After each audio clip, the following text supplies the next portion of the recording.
आइए देखते हैं एटॉमिक रेडियस होती क्या है।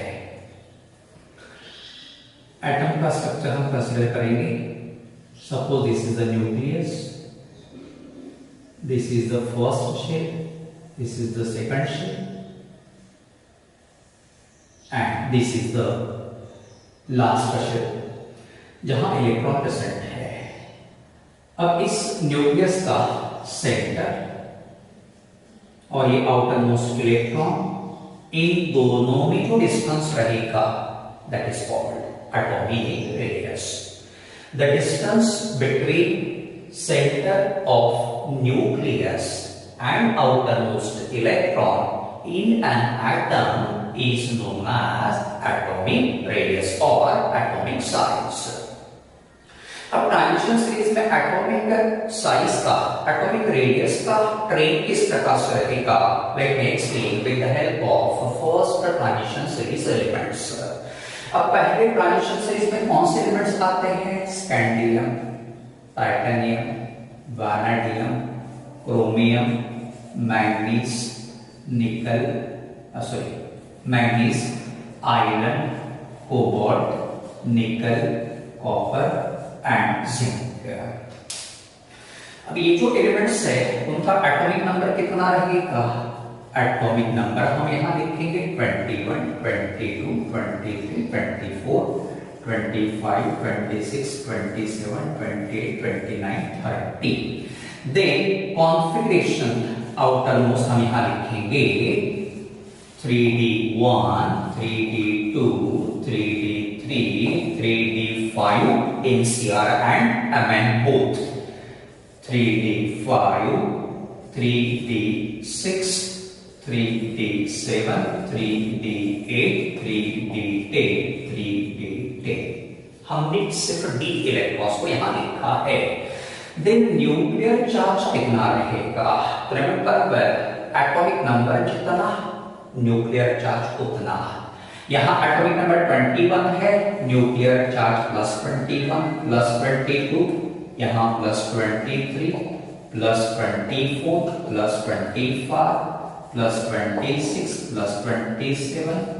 इस प्रकार से न्यूक्लियर चार्ज धीरे धीरे बढ़ता है। As we move from scandium to zinc, nuclear charge is increased by 1। ठीक है। अब इलेक्ट्रॉन जो है वो डी सबशेल में प्रोग्रेसिवली फिलअप होते जा रहे हैं। यहाँ 1 इलेक्ट्रॉन, 2 इलेक्ट्रॉन, 3 इलेक्ट्रॉन, 5 इलेक्ट्रॉन, धीरे धीरे डी सबशेल भर रहा है। डी सबशेल में इलेक्ट्रॉन्स धीरे धीरे जा रहे हैं, जिसके कारण क्या होगा? यहाँ डी इलेक्ट्रॉन्स का शील्डिंग इफेक्ट भी बढ़ जाएगा। न्यूक्लियर चार्ज तो बढ़ रहा, शील्डिंग इफेक्ट भी धीरे धीरे बढ़ते जाएगा। But remember well shielding effect of d electrons is very very small. D electrons का शील्डिंग इफेक्ट पुअर रहता है due to its diffused shape.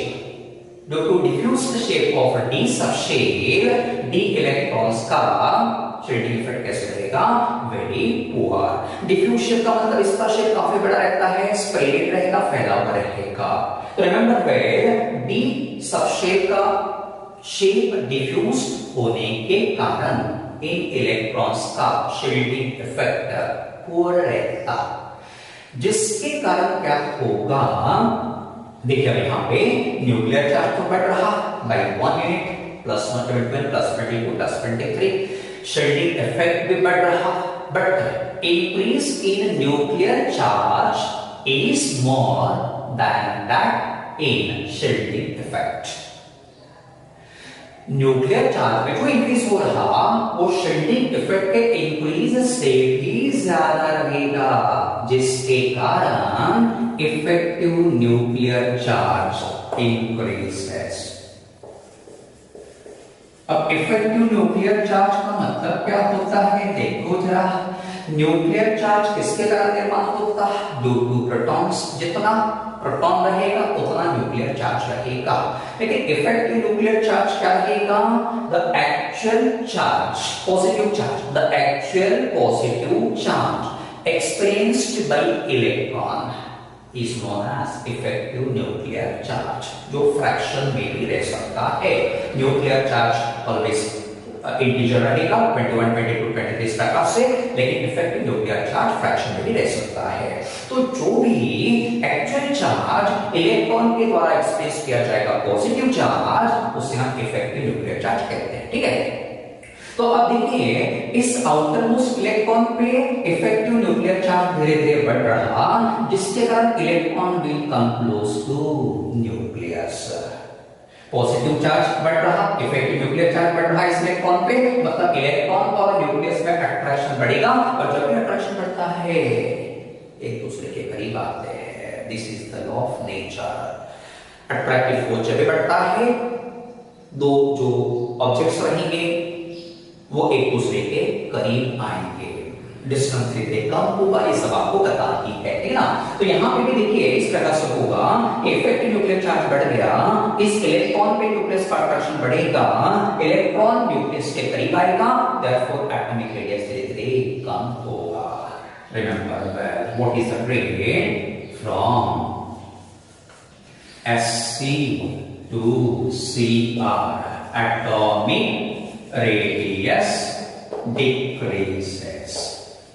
ठीक है, उसके बाद क्या होगा, फ्रॉम Cr टू Ni क्या होगा, देखिए जरा, या आपको Cu हम ले सकते हैं, Cr to Cu, from Cr to Cu, what will happen here.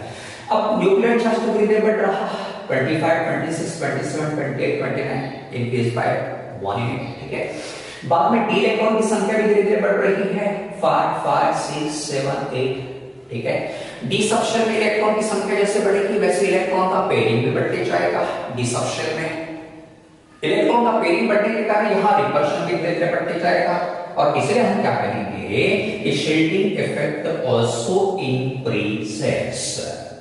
Nuclear charge तो बढ़ रहा from Cr to Cu, shielding effect भी बढ़ेगा, और जो भी न्यूक्लियर चार्ज बढ़ेगा that will be compensated by increase in shielding effect. मतलब क्या होगा, इंक्रीज इन शील्डिंग इफेक्ट और इंक्रीज इन न्यूक्लियर चार्ज दोनों एक दूसरे को बैलेंस करेंगे, कंपेंसेट करेंगे, दोनों का मैग्नीट्यूड अप्रोक्सीमेटली सेम ही रहेगा, जिसके कारण एटॉमिक रेडियस जो रहेगा रिमेन सेम, अप्रोक्सीमेटली सेम रहता है। कहां से कहां तक, from Cr to Cu। Then at the end of series, that means from Cu to Z, and what will happen here? अब देखिए यहाँ D में सबशेल में 10 इलेक्ट्रॉन्स है, यहाँ D सबशेल में 10 इलेक्ट्रॉन्स है। ठीक है, D सबशेल इज प्रिफर्ड, जिसके कारण D इलेक्ट्रॉन्स में निर्माण होने वाला रिपल्शन खूब ज्यादा रहेगा। D इलेक्ट्रॉन्स में रिपल्शन बढ़ गया तो ऑब्वियसली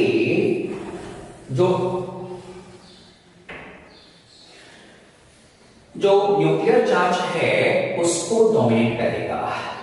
डी इलेक्ट्रॉन्स में निर्माण होने वाला रिपल्शन क्या करेगा, न्यूक्लियर चार्ज जो बढ़ रहा है उसको डोमिनेट करेगा, जिसके कारण एटॉमिक साइज अब क्या होगा, एटॉमिक साइज और एटॉमिक रेडियस इंक्रीजेस।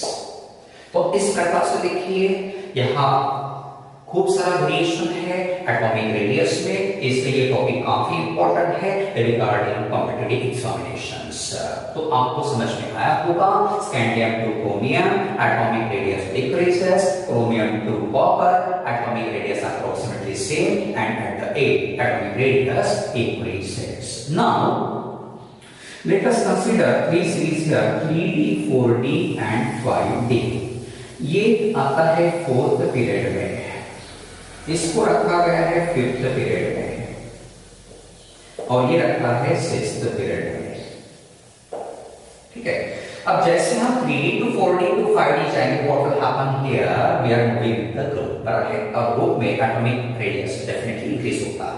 तो remember well, from 3d to 4d atomic radius तो बढ़ेगा, बट 4d to 5d बढ़ेगा नहीं, remains approximately same. The elements in 4d series have similar atomic radii to those 5D series. ऐसा क्यों होगा? 3D to 5D 3D to 4D तो बढ़ गया, 4D to 5D सिमिलर क्यों रहता है? तो देखिए 5D में फर्स्ट एलिमेंट कौन सा था? लैंथ। सेकंड एलिमेंट कौन सा था? हाफनियम। 57 and here 72। देखिए 57 से 72 पे जंप लगाया, डिफरेंस काफी ज्यादा है। यहाँ 14 एलिमेंट्स आते हैं जो एफ ब्लॉक को बिलोंग करते हैं, ठीक। तो एटॉमिक नंबर 57 से 72 अचानक से बढ़ गया, इससे न्यूक्लियर चार्ज भी अचानक से बढ़ेगा, और न्यूक्लियर चार्ज खूब ज्यादा बढ़ने के कारण यहाँ एक्सैक्टली क्या होगा देखिए जरा। तो 4D to 5D जाएंगे, ऑब्वियसली एटॉमिक रेट ही बढ़ेगा। देन न्यूक्लियर चार्ज कितने से अचानक बढ़ा? 14 से, प्लस 14 से अचानक बढ़ गया। तो एक्सैक्टली क्या होता? Increase in nuclear charge will compensate the increase in atomic rate from 4D to 5D, जिसके कारण इन दोनों का एटॉमिक रेट अप्रोक्सीमेटली सिमिलर रहता है, इनकी प्रॉपर्टीज भी सिमिलर रहती है, ठीक है। अब इसके पीछे एक रीजन दिया है, इन दोनों का एटॉमिक रेट सेम होने का कारण दिया है लैंथनॉइड कॉन्ट्रैक्शन, जो आप बाद में डिटेल में पढ़ेंगे। Right now remember the reason here, lanthanoid contraction के कारण इन दोनों का size approximately similar. Then let us discuss about the ionic radius. अब एग्जांपल हम लेते हैं स्कैंडियम, इसने बनाया Sp2 positive ion with the loss of 2 electron. ये पैरेंट एटम के ये कैटायन है, पॉजिटिव चार्ज। इसका एटॉमिक नंबर 21, मतलब न्यूक्लियर चार्ज प्लस 21, इलेक्ट्रॉन भी 21। इसका एटॉमिक नंबर 21 से रहेगा, न्यूक्लियर चार्ज 21, इलेक्ट्रॉन्स की संख्या कितनी रहेगी? नाउ 19, 19 इलेक्ट्रॉन्स रहेंगे, ठीक है। अब देखो यहाँ न्यूक्लियर चार्ज प्लस 21 है, इलेक्ट्रॉन्स भी 21 है। यहाँ न्यूक्लियर चार्ज प्लस 21 है, बट इलेक्ट्रॉन्स की संख्या कम हुई है, जिसके कारण in this case effective nuclear charge increases.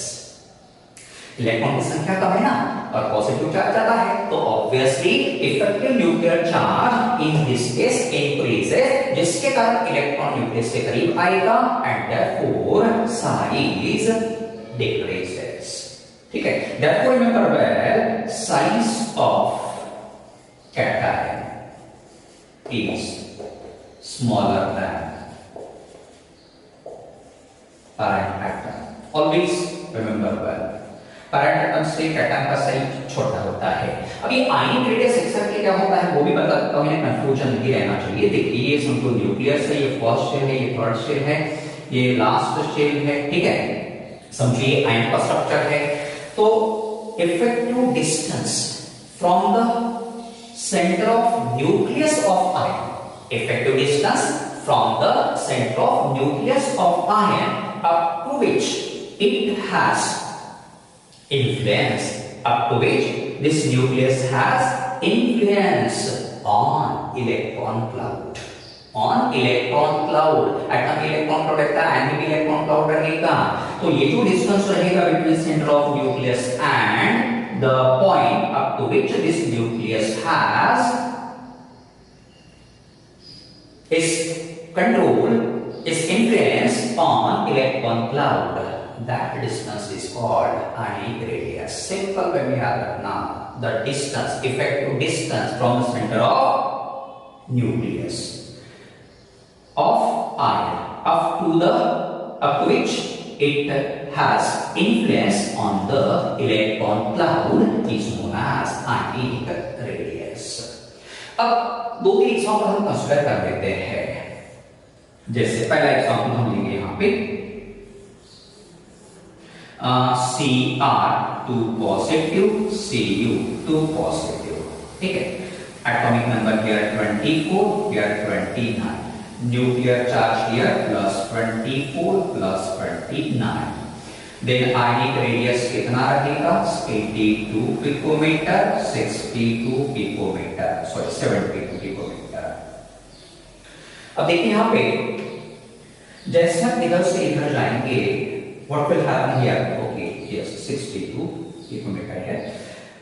जैसे हम इधर से इधर जाएंगे what will happen here, atomic sorry ionic radius क्या हो गया, कम हो गया है। देखिए 72, I am sorry here 72। Ionic radius कम होने का कारण क्या रहेगा, यहां न्यूक्लियर चार्ज +24, यहां nuclear charge +29। Nuclear charge is increased here, ionic radius decreases. Oxidation state तो दोनों का सेम है, लेकिन आयनिक रेडियस कम क्यों हुआ, due to increase in nuclear charge. Therefore remember well, as the nuclear charge increases, ionic radius decreases। दूसरा example हम लेंगे Cr+2 Cr+3, atomic number 24, nuclear charge +24 बराबर है। अब यहाँ आयनिक रेडियस कितना रहेगा बेटा, तो यहाँ 82 पिकोमीटर और यहाँ 62 पिकोमीटर रहेगा।